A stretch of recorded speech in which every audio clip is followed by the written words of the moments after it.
크신 은혜가 오늘도 예배하시는 여러분들 중에 넘치기를 주의 이름으로 축원합니다. 교회 공동체는 한 사람이 세우는 것이 아니라 여러 사람들의 협력과 충성으로 세워지는 것이다 라고 하는 점을 우리가 반드시 기억을 해야 되겠습니다. 우리가 아는 것처럼 성도들 모두가 다 같이 교회의 한 벽돌을 쌓는 것과 같은 건축자의 역할을 하고 있다, 이런 점을 우리가 알아야 되겠죠. 바울 사도는 자신이 터를 닦는 건축자라고 말씀을 했어요. 이게 사도는 교회의 기초를 놓은 사람들이다, 이런 뜻입니다. 사도들이 교회의 기초를 놓았는데 그 기초는 무엇입니까? 예수 그리스도가 기초입니다. 그래서 사도들이 닦아놓은 터 외에 다른 터를 닦는 사람들은 다 이단입니다. 우리가 예수 그리스도가 아닌 다른 터, 즉 그리스도가 아닌 다른 것을 마치 구세주나 되는 것처럼 이렇게 말하는 사람들은 다 이단들이 되는 것이죠. 그 사도들이 교회의 터를 닦은 다음에 이 위에 모든 사람들이 집을 세우는 거라 그렇게 말을 했어요. 그래서 교회는 그 위에 건축이 되는 집과 같은 것이다, 하나님의 성전과 같이 그렇게 세워져 가는 것이다 라고 말을 할 수가 있는 거죠. 성도들 하나하나가 다 그곳에 자기가 뭔가 한 부분을 이루고 있는 거예요. 그래서 그와 같이 연합으로 세워지는 게 교회 공동체지 어떤 한 사람에 의해서 세워지는 것이 결코 교회 공동체가 아니라는 겁니다. 초대교회 사도들이 이렇게 사역을 하시는 가운데 그 사역이 여러 가지로 부족함이 있게 되니까 7명의 집사님을 세워서 함께 사역을 하죠. 그죠? 그분들 중에 아주 걸출한 분들이 스테반 집사님이나 빌립 집사님 같은 이런 분들이었음을 우리가 성경을 통해서 알 수가 있습니다. 스테반 집사님은 우리가 많이 아는데, 순교사의 첫 순교자로 나오니까 많이 아는데, 빌립 집사님은 전도자로서 굉장히 큰 활동을 했음에도 불구하고 우리가 많이 생각을 못하게 되는 경우들이 있는 것 같습니다. 그래서 오늘 우리가 다시 일어나야 될 시점, 팬데믹 이후에 무너진 교회들이 다시 일어나고 세워져야 될 이 시점에 교회를 처음 그렇게 각처에 세우고 나갔던 빌립 집사님에 대해서 배우면서 우리의 사명을 다시 새롭게 하는 그런 은혜로운 시간이 됐으면 하는 바람입니다. 먼저 이 빌립 집사님은 핍박의 시대를 믿음을 지키며 살아간 분이었다라고 하는 걸 알 수가 있습니다. 여러분들이 잘 아시는 바울 사도가 아직 크리스찬으로 이렇게 개종을 하기 전, 그는 이제 유대교에 심하게 빠져 있었던 아주 기독교에 대한 철저한 박해자였던 것을 우리가 알 수 있습니다. 그때 당시에 그는 이제 유대교 안에서 주로 활동을 했기 때문에 그의 이름은 히브리식 이름으로 불렸어요. 그래서 사울이라 이렇게 불리웠습니다. 나중에 사울이 바울 됐다 그러는데, 사실은 이제 사울이 바울 됐다라고 하는 그 말은 제대로 된 말은 아닙니다. 왜냐하면 바울이 원래 쓰던 히브리식 이름은 사울이에요. 근데 로마식 이름은 바울이에요. 그러니까 동시에 쓰이던 이름이라는 거죠. 히브리식 이름은 사울이고 그가 로마식 이름으로 가지고 있었던 것은 파울루스라고 하는 그런 이름이었다는 거죠. 우리가 요즘 영어 학원 다니는 아이들을 보면은 집에서는 김개똥인데 영어 학원 가면 김 스티브 이렇게 불리운다든지 이럴 수 있잖아요. 그죠? 그런 것처럼 바울이 이방 세계에 나가서 복음 전도자로 살아가게 되잖아요. 나중에 이제 나는 이방인의 사도로 부름을 받았습니다. 이방 세계로 나아갈 때는 쓰기 더 좋은 말이 우리나라식의 김개똥이 아니듯이 사울보다는 훨씬 더 사람들에게 친숙한 이름이 바울이 되니까 그걸 이제 주로 사용하지 않았을까, 이렇게 생각할 수 있는 겁니다.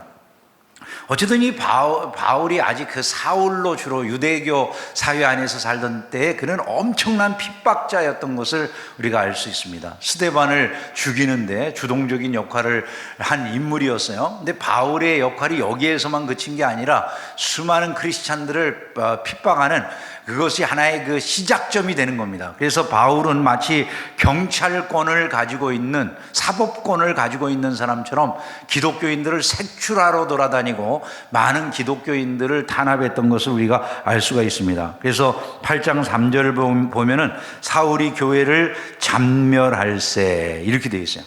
사울이 교회를 잔멸할세. 이 사울은 바울입니다. 그가 교회를 잔멸할세. 각 집에 들어가 남녀를 끌어다가 옥에 넘겼다. 이렇게 말을 합니다.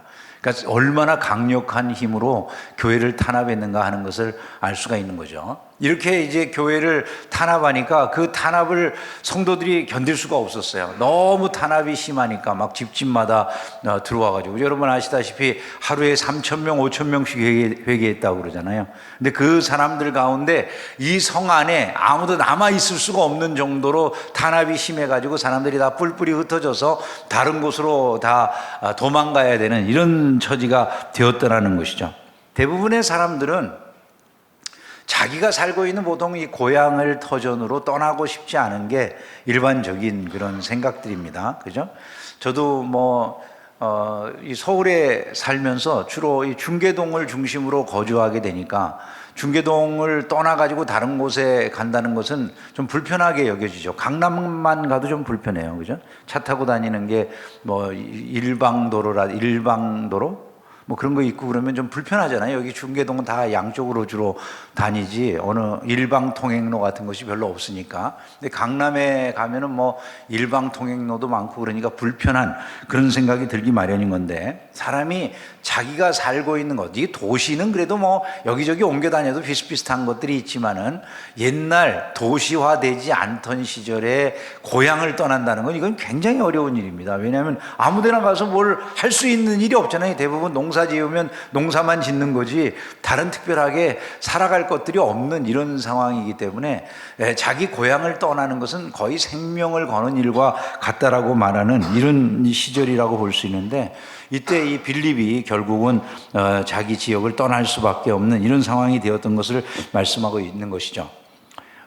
우리나라에서도 여러분 아시다시피 많은 분들이 자기 고향을 떠나서 남하했던 걸 우리가 알고 있어요. 이북에 살던 분들이 북한 정권 아래에서 살 수가 없어가지고, 김영석 교수님을 아시죠? 많은 분들이 100세가 넘으셨다고 그러는데, 이 김영석 교수님이 자기가 남쪽으로 내려오게 된 이유를 한 신문에 기고한 걸 봤어요.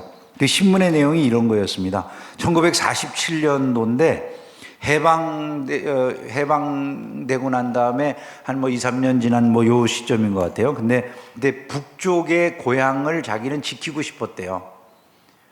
나는 이 북쪽에서 이 북쪽을 지키고 어떻게 해서든지 이곳에서 교육자로서 살아가야 되겠다, 이런 마음을 가졌었다고 그럽니다. 그런데 공산 정권이 하도 교육자의 양심을 지키고 활동하는 것을 도무지 허용을 못하니까 단념하고 월남을 하게 됐는데, 그 월남하던 해의 여름방학 때였다고 그래요. 이분이 이제 한 학교의 교장으로 계시던 때였는데, 자기 마을이 밑에 보이는 언덕 위에서 소나무 밑에 앉아가지고 잠깐 생각하다가 깜빡 잠이 들었답니다. 근데 그때 꿈을 꿨다는 거예요. 근데 그분의 꿈에 갑자기 한 공산당 보안소원이 나타나가지고 자기에게 장총을 겨루고서 왜 김일성 대학의 교수로 가라는데도 불구하고 호응을 안 하느냐고 이제 협박을 하면서 김일성 대학 교수로 빨리 가야 된다라는 이제 이야기를 하더랍니다. 근데 이제 그 말을 자기가 듣고는, 자기는 이제 김일성 대학의 교수로 가고 싶지 않았기 때문에 자기가 추천한 다른 사람이 있으니까 그분이 곧 이제 가게 될 거니 그때까지만 좀 기다려 달라고 그 보안소원한테 꿈에 이야기를 했는데, 그 보안소원이 그럴 거냐고 그러면서 이제 장총을 들어가지고 하늘을 향해서 빵 하고 쏘는데, 그 총소리를 들으면서 자기가 퍼뜩 정신이 들었다는 거예요. 근데 정신이 들어가지고 이렇게 보니까 아래쪽에서 언덕 밑에서 자기 동생이 막 뛰어 올라오더라는 겁니다. 그 동생이 뛰어 올라와가지고, 형님 큰일 났습니다. 지금 여기 우리 동네에 갑자기 보안소원이 들이닥쳐가지고 김현석 장로님을 갖다가 지금 잡아가고 있는 중이라고, 형님도 곧 잡아갈 것 같으니까 빨리 도망치라고 이런 이야기를 해두더라는 거예요. 근데 자기가 이렇게 마을이 보이니까 위에서 이렇게 그 마을을 쳐다보는데 자기 집에도 차량이 두 대인가 서가지고 이제 자기를 아마 잡으려고 하는지 그러고 있더라는 거죠. 그래서 이분이 이제 어쩔 수 없이 머뭇머뭇하다가 결국 집으로 돌아가지 못하고 그날로 이제 월남하는 일을 감행하게 되는데, 내려올 때 이제 그분 얘기가 밤중인데 자기는 이제 그 월남을 시켜주는 사람들이 그때 배로 이렇게 월남을 시켜주는데, 그 배로 월남을 시켜주는 자리에 자기네 가족만 나가는 줄 알았대요. 근데 나가 보니까 배가 이제 한 200m에서 300m 간격으로 쭉 이제 북한 경비 초소에 있는 사람들이 관리하면서 지나가는 그런 정도 거리가 있답니다. 근데 200에서 한 300m 되는데 요 사이에 이제 사람들이 배를 대가지고 깜깜한 어둠 속으로 그 배 타고 나가가지고 이제 월남을 시켜주는데, 배는 작은 이제 나룻배 같은 그런 것에 사람들을 꽉 채워가지고 이제 월남 을 하게 되는데, 자기 부인하고 아이들하고 이렇게 함께 나가 있는데 갑자기 이렇게 배를 타려고 쑥 일어나서 나가는데 사람들이 풀숲에서 다 일어나 가지고 여러 사람들이 이제 월남을 하려고 나오더라는 거예요. 그래서 자기가 결국 이제 나중에는 아내하고 애만 어떻게 딱 들어가서 배에 탈 수 있게 되고 자기는 또 못 탈 수밖에 없는 정원이 마감이 돼가지고 그런 상황이 돼서 아이들하고 아내는 먼저 내려가고 또 후에 자기가 배를 타고 내려오게 됐는데, 그 당시에 자기가 할 수 있는 말은 뒤에서는 이제 북한 경비원이 이제 배가 나가는 걸 보고서 소리 지르고 그런 위협이 있는 이런 상황이고, 그러니까 정신이 하나도 없는데 그냥 할 수 있는 일이 아무것도 없더라는 거냐. 하나님한테 하나님 제발 우리 가족의 안전을 좀 지켜주세요 하는데, 다행히 그렇게 내려와 가지고 나중에 가족들을 다 만나고 이러셨다는 이야기를 하시더라고요. 자기도 북한에 남아있고 싶었지만 도무지 남아있을 수 없는 상황이라 어쩔 수 없이 자유를 찾아서 남쪽으로 내려온 탈북자의 한 사람이라고 이분이 이렇게 자기에 대한 이야기를 한 걸 봤어요. 사람들이 애지간하면 고향에 살고 싶고 자기가 살던 그 지역에 살고 싶을 텐데, 오죽했으면 이 빌립 집사도 그렇게 살 수가 없는 거예요. 빌립 집사만이 아니라 모든 크리스찬들이 자기 지역에 살 수가 없으니까 디아스포라, 이게 이제 디아스포라 크리스찬이라고 그러잖아요. 전부 흩어져 가지고 각 지역으로 나갈 수밖에 없는 이런 상황이 되었다는 거죠. 근데 참 놀라운 게 초대교회 신자들이 이런 핍박을 받는다고 믿음이 약해지지를 않더라는 거예요. 이들이 모두 다 흩어진 자리에서도 끊임없이 복음의 일꾼으로 살아가는 이런 모습을 보여주고 있는 것이죠. 4절 말씀을 보면 그 흩어진 사람들이 두루 다니며 복음의 말씀을 전할세, 이렇게 말씀하고 있는 거예요. 초대교회 신자들은 박해를 받으나 믿음이 약해지지 아니하고 더 강해졌는데, 오늘 우리에게 필요한 것이 이런 것인 줄로 믿습니다. 안타깝게 팬데믹 지나면서 너무나 많은 분들이 믿음이 약해졌다는 소리를 듣잖아요. 그게 아니라 이런 어려움이 있으면 더 강력한 믿음으로 무장되었던 초대교회의 신앙으로 우리도 돌아가야 된다. 이 사실을 우리의 마음속에 기억하면서 이들처럼 해야 되는 거예요. 빌립 집사가 바로 그들 중에 속해 있었다라고 하는 것을 우리가 알아야 되겠습니다. 두 번째로 우리가 이 빌립 집사님을 보면 핍박 중에도 오히려 성령의 인도를 따라서 주도적으로 살아가는 거예요. 이분은요, 예수님이 승천하시기 직전에 제자들에게 말씀하시잖아요. 오직 성령이 너희에게 임하시면 너희가 권능을 받고 예루살렘과 온 유대와, 같이 읽어볼까요? 사마리아와 땅끝까지 이르러 내 증인이 되리라. 자, 빌립 집사는 지금 핍박을 받아서 억지로 흩어져 가지고 세상을 향해 도망칠 수밖에 없는, 다른 지역으로 뿔뿔이 흩어져 나갈 수밖에 없는 이런 상황이었어요. 그런데 그가 흩어져 가지고 가는 곳이 어디냐, 이게 중요한 거죠. 그가 어디로 갔다라고 말하냐면 사마리아로 갔다, 이렇게 말씀을 해요.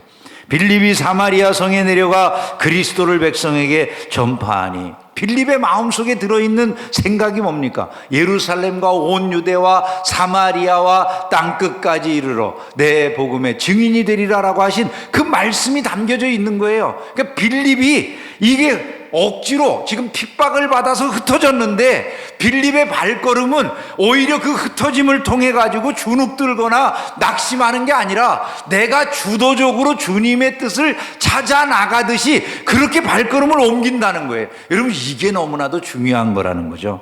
빌립이 사마리아 성에 내려가. 이 말은 마치 빌립이 억지로 흩어져 가지고 어쩔 수 없이 가고 있는 게 아니라 마치 자기가 주도해서 가고 있는 것처럼 그렇게 묘사가 되고 있잖아요.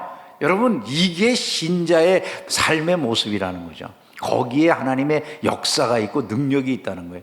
우리는 어려움을 당하고 이제 우리가 원하는 대로 인생을 살지 못하게 되면 낙심하고 절망하고 불평하고 원망하게 될 때가 많이 있지 않겠습니까?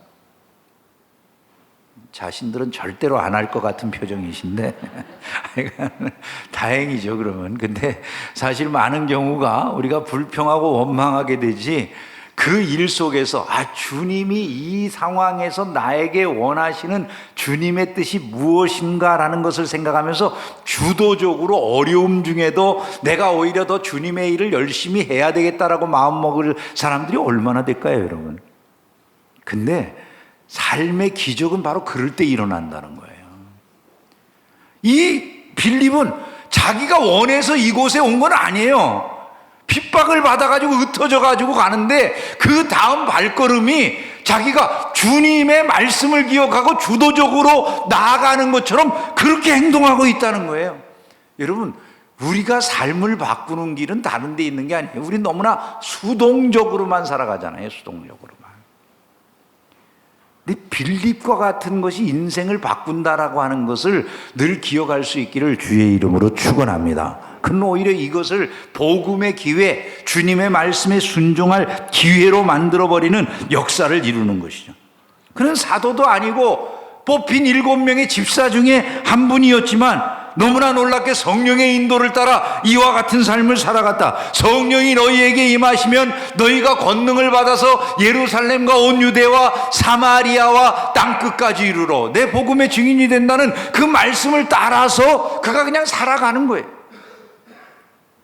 이 빌립 집사님은 얼마나 복음을 위한 열정을 가지고 있었고 성령에 사로잡힌 사람이었는지, 그가 도달한 이 낯선 성, 이 사마리아 도성 안에서 그가 무슨 일을 해냅니까? 여러분, 이 빌립 집사님이 사마리아 성 안에 갔더니 복음의 역사가 일어났다고 말씀하는 거예요. 그들을 사로잡았어. 무리가 빌립의 말도 듣고 행하는 표적도 보고 한 마음으로 그가 하는 말을 따르더라. 이렇게 성경이 기록하고 있습니다. 6절 말씀. 빌립 집사가 하는 말도 보고 그가 일으키는 여러 가지 성령의 역사와 능력도 바라보면서 사람들이 한 마음으로 빌립 집사를 따르게 되었다. 여러분, 우리가 가는 곳에 이런 일이 일어나면 얼마나 좋겠습니까? 많은 사람들이 크리스찬의 모습을 보면서 이런 말 하는 것을 우리는 많이 듣잖아요. 요즘 이 시대에 우리의 모습은 그럴 때가 너무 많잖아요. 너 보고 예수 믿겠냐? 우리는 어떤 말을 듣고 있을까요? 우리가 이런 것들을 항상 생각하고 도전을 받아야 되는 거죠. 빌립 집사님에게서 우리가 도전을 받아야 돼요. 우리를 바라볼 때 정말 예수 믿고 싶다. 저 사람의 말이나 행동이나 이런 걸 보면 정말 예수 믿어야 될 것 같다. 이런 생각이 나도록 할 수 있는 그런 모습이 있어야 되지 않나요? 그것이 이루어지기까지 저와 여러분들이 쉬지 않는 은혜가 있기를 주의 이름으로 축원합니다. 이 인격의 변화가, 우리의 말이나 모든 것들의 변화가 일어나기를 힘써야 된다는 것이죠. 빌립 집사님으로 인해서 사마리아 성에 놀라운 변화가 일어났다라고 말씀해요. 그 성에 큰 기쁨이 있더라. 우리가 들어가는 곳에 우리 때문에 기쁨이 있게 되면 얼마나 좋겠어요. 내가 들어가는 직장에, 내가 들어가는 사회 속에. 우리가 예수 믿는데요, 다 자기중심이거든요. 남에게 기쁨을 주는 존재라고 하는 생각을 얼마나 하고 살아갈까요, 우리가? 다 나를 중심으로 우리가 생각하기 쉽잖아요. 근데 성경은 그러잖아요. 너희는 먼저 그의 나라와 그의 의를 구하라. 그리하면 이 모든 것을 너희에게 더하시리라. 우리는 이 말씀대로, 이 말씀을 모르는 사람은 없어요. 근데 말씀대로 산다는 것은 무척이나 거리가 있구나라고 하는 것을 느끼며 살아가는 것이죠.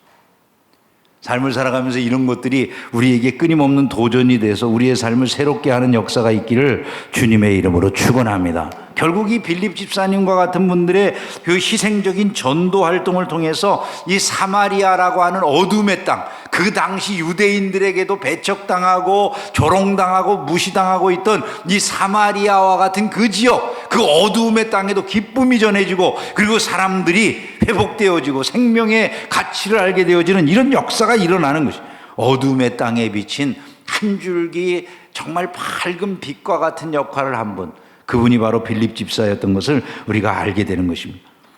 그는 또한 성령의 인도를 따라서 간다게의 국고 담당 대사를 전도했다, 이렇게 말씀하고 있어요. 에티오피아의 내시를 전도한 건데 그 발걸음이 계속해서 진행되는 방향이 뭡니까? 땅끝인 거예요. 이게 땅끝, 그렇죠? 사마리아와 땅끝까지 이르러 성령의 인도를 따라서 그의 발걸음이 향하는 모든 곳들이 결국 하나님이 원하시는 땅끝으로 가야 된다는 이런 의식을 가지고 나가는 거예요. 그냥 일개 집사님이잖아요, 그죠? 근데 그 집사님의 영향은 결코 작은 것이 아니라는 거죠. 복음의 말씀에 순종하는 그 집사님의 영향력이 얼마나 강력한지, 사마리아 지역을 바꾸고 또 에티오피아라고 하는 곳을 변화시키는 첫 걸음을 내딛는 것이 이분을 통해서 일어나는 것을 우리가 보게 되는 것입니다. 주의 사자가 빌립에게 말하여 이르되 일어나서 남쪽으로 향하여 예루살렘에서 가사로 내려가는 길까지 가라 하니, 이렇게 말씀했어요. 여기에서 우리가 알 수 있는 게 주의 사자 이렇게 되어 있잖아요. 주의 사자, 주님의 사자라고 하면 주님의 사자가 뭘 말하는 걸까요? 사자, 라이언, 이건 아니죠, 그죠? 주의 사자. 근데 의외로 이런 걸 꼭 설명해야 되더라고요, 가끔씩. 사자는 라이언은 아니에요. 주의 사자 그러면은 이 사자는 보냄을 받은 사람들을 말하는 거죠. 근데 원래 원어상으로는 천사를 말하는 용어예요. 앙겔로스라고 하는 그런 말로 되어 있는데, 주의 천사가, 네, 여러분, 주님의 천사가 복음을 위해서 이 빌립의 발걸음을 인도했다라고 하는 게 뭘 의미하는 것 같으세요? 이것은 하나님이 그 일을 원하신다라고 하는 것을 의미하는 것입니다. 하나님이 그 일을 원하시고 기뻐하신다라고 하는 것을 의미하는 말씀이 되는 거죠. 즉 복음의 증거라고 하는 것은 하나님 그분이 뜻하셔서 이루시는 일이라는 거예요. 제가 과거에 그런 말씀 한번 드린 적이 있었거든요. 어떤 성도들이 가끔 전도하라고 그렇게 말을 하면 목사한테 이렇게 좀 억하심정을 갖는 사람들이 있어. 희한한 억하심정인데, 저 목사님이 엄청 욕심이 많아가지고 자기 교회 채우려고 미쳤어, 이렇게 생각해요. 근데 여러분, 전도나 복음을 전하는 일은요, 그런 게 아니에요. 하나님이 원하시는 일인 거예요. 하나님이 빌립의 발걸음을 주의 사자, 천사를 통해서 이끌어가고 계신다라고 하는 것을 말씀하고 있다는 것이죠. 즉 땅끝으로 보내는 거잖아요. 지금요, 에티오피아의 내시를 향해 나아가게 하시는 것은 지금 이 사마리아 성을 넘어가지고 또 다른 지역까지 복음을 확장시키려고 하시는 그 의도가 하나님께 있음을 말씀하는 거죠, 그죠? 그 하나님의 뜻이 빌립에게 전해져서 빌립이 그 일을 하려고 하는 거예요. 즉 하나님 그분이 이 일을 원하신다는 거예요. 오늘날도 우리가 복음을 들고 땅끝으로 나아간다, 이것 누구에게인가 전도를 해야 되겠다라고 마음 먹는 이 행위는 어떤 목사의 말을 듣는 게 아니에요. 하나님의 말씀에 순종하는 것임을 여러분들의 마음속에 새기시기를 주의 이름으로 축원합니다. 하나님이 당신의 종들을 불러서 이 일을 하신다. 특별히 하나님께서 이 일을 누구와 하십니까? 당신의 뜻에 순종하는 종들과 함께 하시는 것이죠. 즐겁게 부름에 응하는 자들과, 왜? 이게 특권이에요, 사실은요. 복음을 전하는 게 아무나 하는 게 아니라 즐겁게 순종하고자 하는 자들이 하는 일이다. 그러면 이게 특권이라는 얘기예요. 여러분, 일생에 누군가에게 복음을 좀 전하세요? 아이씨, 저 쥐구멍이라고도 있으면 그냥 숨어 버리고 싶다 이런 생각이 든다면 여러분들 오늘 잘 생각해 보세요. 이게 특권이에요. 아무나 하는 게 아니에요. 그래서요. 근데 다 해야 될 일인 거예요, 이게. 하나님은 아무도 없어도, 예를 들어 빌립이 없어도 복음을 전하실 수 있어요. 아니 그 무지랭이 같은 12명의 제자들을 굳이 뽑으실 이유가 없어요. 예수님이 혼자 하셔도 충분히 사역을 하실 거예요, 주님은요.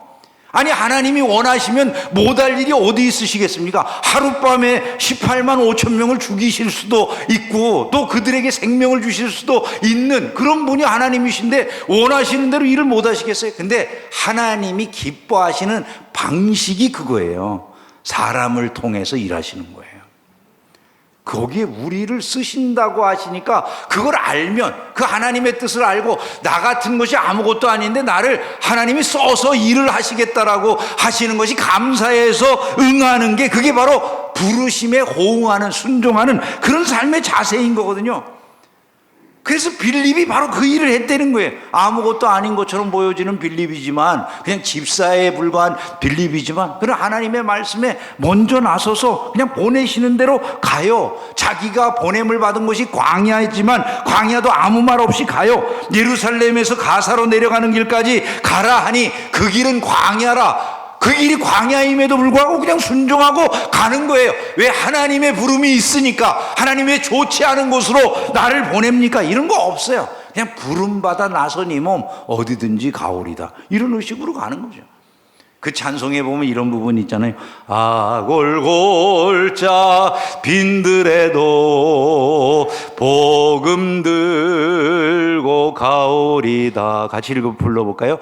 소돔 같은 거리에도 사랑 안고 찾아가서 종의 몸에 지닌 것도 아낌없이 드리리다.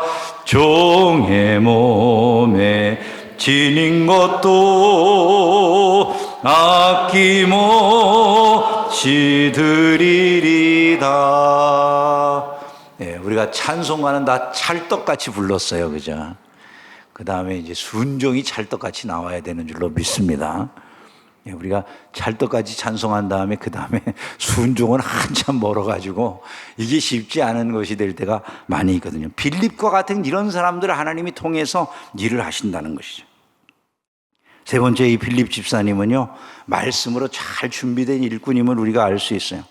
에디오피아 내시에게 가까이 나아가라. 가까이 나아갔습니다. 나아가는데 그가 성경을 읽고 있는 거예요. 그 성경 말씀이 이사야서 53장에 나와 있는 이런 내용이었어요. 고난받는 종에 대한 부분을 읽고 있는 거예요. 그래서 빌립이 나아가서 물어봅니다. 너 읽고 있는 거 다 이해하냐? 뭐 이렇게 말은 하지 않았겠죠. 그죠? 한 나라의 뭐 왕의 국고를 맡은 그런 그 지금으로 말하면 뭐 대통령의 재무 담당 비서실장 뭐 이 정도 되는 사람에게 나아간 거니까 그에게 가가지고 말하는데 뭐 너 이렇게는 안 했겠지만 그냥 뭐 우리식으로 표현하는 거예요. 그죠? 너 읽는 건 이해하냐? 그렇게 물어보니까 이 내시의 대답이, 아니 가르쳐 주는 사람이 없는데 내가 어떻게 알겠냐? 여기 도대체 말하고 있는 이 고난받는 이 종이 선지자, 이 글을 쓴 선지자 자신을 의미하냐? 아니면 다른 사람을 의미하는 거냐? 좀 알면 가르쳐 주라. 이렇게 말을 했더니 이 빌립 집사님이 집사님임에도 불구하고 그 말을 듣는 순간 그 이사야서에서부터 출발해가지고 고난받는 종이 누구라는 걸 쭉 설명해가지고 마침내 그분이 바로 예수님이시다, 이렇게 소개를 해주더라는 거죠. 여러분, 우리가 신앙생활하면서 우리가 만나는 많은 사람들에게 주님은 어쩌면 우리를 복음을 전하라고 그를 만나게 해주셨을 기회가 있을 수 있어요. 내가 만난 어떤 사람이 성경에 대해서 나에게 궁금증을 물어봐. 근데 우리의 대답이 이거야. 나 몰라. 가서 목사님한테 물어봐. 예? 여러분, 어떤 것 같으세요? 실제 우리의 생활이 바로 그 순간 나에게 물어본 그때 그것을 통해서 우리가 복음을 소개할 수 있을 만큼 복음의 준비가 되어 있습니까? 너무나도 많은 기회가 주어졌을지 몰라요. 그리고 그 기회들은 어쩌면 우리에게 주어진 특권이었을 수도 있다는 것이죠. 많은 경우 우리는 그 놀라운 특권의 기회를 놓치고 살아갈 수가 있다는 거예요. 에티오피아를 복음화하는 첫걸음을 내디딘 빌립의 역할을 할 수 있도록 하나님이 우리를 써주시려고 그 자리에 있게 하셨을지 모르는데 우리는 그 기회를 놓쳐버리고 살아가는 경우들이 너무 많다 그 말이죠. 근데 어떤 사람들이 그런 역할을 할 수 있습니까? 준비된 사람들 바로 쫙 설명해 쫙. 예? 이사야서부터 시작해가지고 예수님까지 쫙 그냥 꿰뚫어서 설명해 줘. 평상시에 말씀에 관심이 없으면 안 되는 일이죠, 그죠? 평상시에 말씀에 관심이 없으면 안 돼. 저와 여러분들이 말씀에 이만큼 관심을 갖기를 주의 이름으로 축원합니다. 교회에서 전도 폭발이니 사역린이 훈련할 때 그 훈련에 응해 보신 분들이 얼마나 될까요? 그리고 나중에 우리는 그러죠. 아무 내가 그런 걸 안 했어도 무슨 상관이 있냐 이렇게 생각을 해요. 그런데 여러분, 여러분에게 주어진 그 기회들을, 그 훈련을 받았었다면 어떨 것 같으세요? 훨씬 더 수월하게 내가 그걸 해낼 수 있지 않았을까 이런 생각 들지 않으십니까? 바로 그것입니다. 우리는 너무나도 세상적인 다른 것, 세상의 성공이라든지 육신적인 성공에 대한 관심들은 크지만 사실 하나님 나라의 이런 것들이 우리에게 소중하다는 것을 우리는 말은 해도 행동으로 옮기기가 쉽지 않다는 거예요. 근데 우리의 삶이 안 풀린 이유가 거기에 있을 수 있다는 생각을 해보셨어요? 그러잖아요. 영혼이 잘됨과 같이 범사가 잘되고 육신도 강건하기를 원한다. 대신관계가 바로 서야 그 다음에 대인관계가 바로 선다. 뭐 온갖 얘기를 다 들었지만 삶 속에서 그것을 실제화하는 사람들이 얼마나 될까요? 이런 게 실제화예요, 이게요. 저와 여러분들에게 주어진 이 많은 기회들을 하나님께서 주신 기회로 선용할 수 있는 은혜가 있기를 주의 이름으로 축원합니다. 빌립 집사님의 이런 모습에서 우리가 도전을 받아야 된다는 거예요. 마지막으로 한 가지 더 말씀을 드리면, 빌립 집사님은 자기가 원하는 방식의 삶을 살려고 하는 게 아니라 주님이 원하는 대로 사명을 감당하는 삶을 살아갔다는 거예요. 묵묵하게 복음을 위해서. 내가 원하는 방식의 삶을 주장하지 않아요. 자, 보세요. 빌립 집사가 이 에티오피아 내시에게 전도를 했어요. 이 사람이 그 자리에서 복음을 받아들였어요. 아, 내가 세례 받는 거를 이제 안 할 이유가 뭐가 있겠냐? 나 세례를 주라고 그래가지고 빌립 집사가 그에게 세례를 줬어요. 초대교회에는 뭐 이런 것들이 상관없이 이루어진 그런 일들인 거죠. 빌립 집사님이 그에게 세례를 베풀어 줬는데, 여러분, 복음을 전해본 사람은 알지만 내가 전도를 해가지고 누군가 예수를 믿고 복음을 받아들이게 됐을 때 그 기쁨이라는 게 말로 표현하기 어려운 거거든요. 우리 교회에서 개척하러 나가신 이제 목사님들이 간증하는 것 중에 제일 큰 간증, 목사님들 모이면 하는 간증 중에 하나가 뭔지 아세요? 이런 거예요. 아, 목사님, 제가 드디어 이번에 우리 교회에서 이번 가을 추수감사절에 교인 한 사람을 갖다가 세례를 줬습니다. 세례를 주는데 얼마나 감동이 되는지 저절로 눈물이 났어요. 이런 간증들을 많이 하세요. 여러분, 그런 소리 한번 안 들어보셨나요? 네, 한 사람이 믿고 세례를 받으면 그 마음의 기쁨이 얼마나 대단하겠습니까? 특별히 열심히 복음을 전해 주었더니 그렇게 내 안에 예수를 믿는 믿음이 생겨서 나 세례 받고 예수 믿겠어요. 여러분, 그것이 마음속에 주는 감동이 너무너무 크거든요. 여러분, 좀 이런 일이 일어난 그 현장에서 빌립 집사님 좀 여유를 갖고 그 기쁨을 누려도 좋게 생겼잖아요, 그죠? 근데 하나님께서 빌립 집사님을 그 기쁨을 누리기도 전에 덜렁 들어다가 아수도라고 하는 다른 지역으로 옮겨버리셨다는 거예요. 성경이 말씀하기를.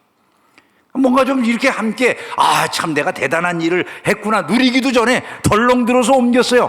마음속에 좀 허탈한 느낌이 들 수도 있을 것 같은데 그게 아니라 그 지역에 또 나타나서 아소도라고 하는 곳에서도 똑같이 복음을 전하면서 돌아다니고 있더라. 그는 그냥 삶 자체가 하나님께서 자기를 세우시고 하게 하라 하신 일, 복음 자체에 땅끝까지 복음의 증인이 되라고 한 이 말씀 자체에 꽂혀 있었던 것을 우리가 알 수 있다는 것이. 저와 여러분들은 하나님 앞에 늘 감사하는 마음으로 이미 얻은 구원의 은혜에 대해 감격스러워하면서 신앙생활을 하고 있습니까? 아니면은 늘 뭔가 부족한 듯이 하나님께 요구하고 또 요구하고 이런 식의 신앙생활을 하고 있습니까? 예수님의 죽으심과 부활과 승천을 경험했어요.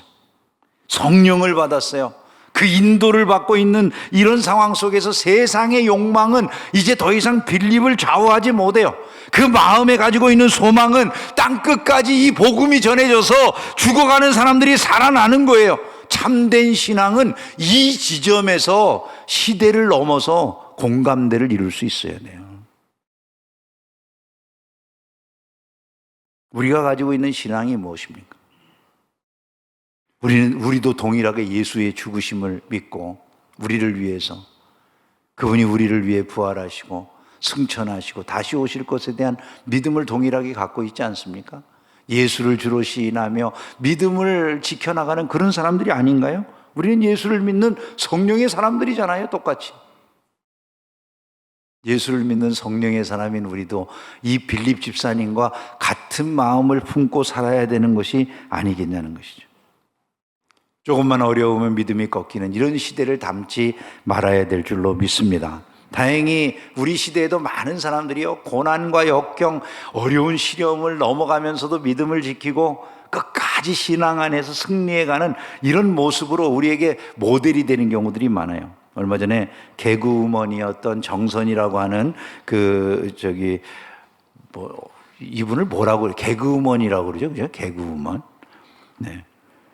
간증하는 걸 들어봤어요. 얼마나 은혜가 됐는지. 요 주변에 교회 다녔었잖아요. 가까운 지역 교회. 근데 이 정선희 씨 사건 여러분 아시지만 그 남편이 요 근처에서 자살을 하는 일이 있었죠. 너무 슬픈 일이었고 안타까운 일이었는데 이 정선희 씨가 간증하면서 그러더라고요. 자기는 그런 일들을 겪으면서 마음속에 이런 의문이 들더라는 거예요. 왜 나냐 도대체, 왜 나냐. 하나님 왜 납니까? 내가 하나님 앞에 그렇게 나쁜 짓을 했습니까? 이렇게 어려움을 겪을 만큼 내 잘못이 뭡니까? 이런 생각이 처음에 나더라는 거예요. 원망도 하고 불평도 하고 그러다 보니까 어느 날부터 예배에 집중도 안 되고 기도도 안 나오고 또 뭐 어떤 성경 말씀도 안 들리고 이런 시간이 있었다고 그래요. 하나님에 대해서 배신감만 가득하던 시간.